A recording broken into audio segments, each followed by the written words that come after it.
2024 यानी कि मंगलवार की आधी रात होने के बाद 2025 का आगाज हो जाएगा।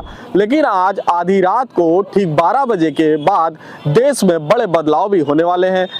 कई ऐसे अहम नियम बदल जाएंगे जो सीधे तौर पर आम जनजीवन को प्रभावित करेंगे या जनजीवन पर सीधे असर डालेंगे। जो देश में महत्वपूर्ण बदलाव होने हैं 1 जनवरी 2025 से, उन चीजों के बारे में आज हम आपको बता देते हैं। तो सबसे पहले जान लीजिए, उनमें सबसे महत्वपूर्ण है रसोई गैस एलपीजी सिलेंडर, और यूपीआई यूजर्स के लिए भी बड़े बदलाव होने वाले हैं। तो चलिए आपको बता देते हैं कि आखिर क्या और किस चीजों में बदलाव होने वाले हैं। तो जान लीजिए, 1 जनवरी 2025 से जिन चीजों में बदलाव होने जा रहे हैं उसमें से रसोई गैस का एलपीजी की कीमतों में बढ़ोतरी हो सकती है या कम हो सकता है। यूपीआई यूजर्स के लिए नई फैसिलिटी और ईपीएफओ मेंबर्स के लिए भी सर्विसेज शामिल की जा रही हैं।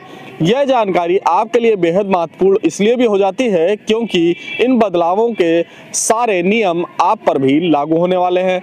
तो चलिए आज हम आपको इसकी एक एक करके जानकारियां देने वाले हैं कि देश में 1 जनवरी 2025 से क्या बदलाव हो रहे हैं। तो सबसे पहले बता देते हैं एलपीजी की कीमतों में क्या होने वाला है। तो जान लीजिए, आज आधी रात यानी कि 1 जनवरी 2025 से रसोई गैस के तौर पर इस्तेमाल होने वाले एलपीजी सिलेंडर की कीमतों में बदलाव हो सकते हैं। देश की पेट्रोलियम कंपनियां हर महीने की शुरुआत में एलपीजी सिलेंडर की कीमतों में बदलाव करती है। हाल ही में 19 किलो के कमर्शियल सिलेंडर की कीमतों में अभी बढ़ोतरी की गई थी, मगर घरेलू जो 14 किलो का सिलेंडर आता है उसमें बढ़ोतरी नहीं की गई थी। मगर हो सकता है कि 2025 के पहले आगाज से ही इसकी कीमतों में भी बदलाव हो जाए। ईपीएफओ सदस्य अगर आप हैं तो आपके लिए अब सरकार एटीएम की भी सुविधा देने वाली है। 1 जनवरी 2025 में ईपीएफओ में रजिस्टर्ड 7 करोड़ कर्मचारियों के लिए नए साल में काफी महत्वपूर्ण योजना सरकार ला रही है, क्योंकि केंद्र सरकार ईपीएफओ में पैसे निकालने के लिए अब डेबिट कार्ड की भी सुविधा और एटीएम कार्ड की भी सुविधा देने जा रही है। यह कर्मचारियों के लिए बेहतर सुविधा के रूप में देखी जा रही है। फीचर फोन के लिए यूपीआई की लिमिट भी बढ़ सकती है। भारतीय रिजर्व बैंक यानी कि आरबीआई ने एक फीचर फोन यूजर्स के लिए यूपीआई सुविधा को और बढ़ा दिया है।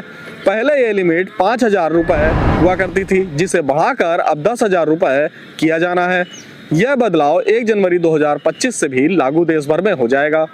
फिक्स डिपॉजिट अगर आप करते हैं तो उसमें क्या बदलाव होने वाला है। तो जान लीजिए, आरबीआई ने गैर बैंकिंग वित्तीय कर्मचारियों और हाउसिंग फाइनेंस फर्मों के लिए फिक्स्ड डिपॉजिट में नियमों में बदलाव किए हैं।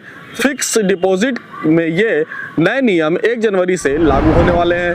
सेंसेक्स बैंकर्स और सेंसेक्स 50 मंथली कॉन्ट्रैक्ट की तारीखों में भी बदलाव हो सकता है। बीएसई ने घोषणा की है कि 1 जनवरी 2025 से सेंसेक्स बैंकर्स और सेंसेक्स 50 डेरिवेटिव कॉन्ट्रैक्ट्स की संपत्ति की तारीख में बदलाव किया जाएगा। अब ये साप्ताहिक कॉन्ट्रैक्ट हर शुक्रवार की बजाय मंगलवार को समाप्त होंगे। 1 जनवरी 2025 से यूपीआई के माध्यम से बैलेंस या अन्य पीपीआई के भुगतान करना संभव हो जाएगा। इसके अलावा जो लोग भारत से थाईलैंड, अमेरिका, ब्रिटेन आदि की विदेश यात्रा करना चाहते हैं, उन्हें नए नियमों को ध्यान में रखना चाहिए। इसके नियमों में किए गए बदलाव अब पूरे देश भर में लागू होंगे।